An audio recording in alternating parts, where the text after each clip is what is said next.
Favorite food experience you've ever had in 32? Oh, another nice one. If I get this in one dart again,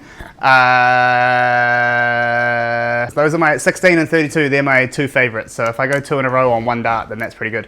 All right, double 16. Would have been about this time last year, actually. I went with a good friend of mine, chef named Zane. He's up at Te Aro Links now.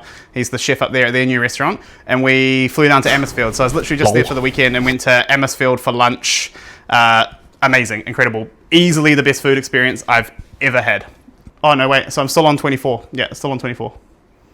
Dishes I remember. So I really liked the bread and butter course. So the bread and butter course was the butter came out in all of these rocks, and it was like a charcoal butter and a truffle butter. No, I think it was all truffle butter. Yeah, it was like a truffle butter with like this really nice sweet and savory like brioche bread, and the butter was sort of looked like rocks, and it was just, you got so much butter. It was soup. The butter was amazing. Man, have I said butter enough?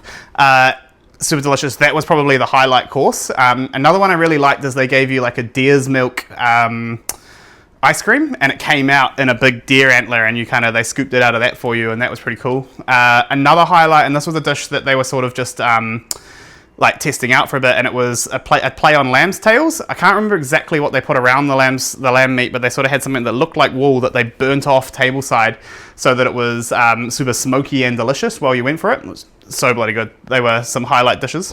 I also we did what they called like a wine library, and we had wines that were up to like 30 years old matched with each course, and that was a really interesting experience, especially because I had spent time in Queenstown. Would have been 2010 to 2012, and I'd eaten at Amersfield then as well, so that was quite cool, journeying back to when the restaurant was still amazing then, but it wasn't anything like it was now.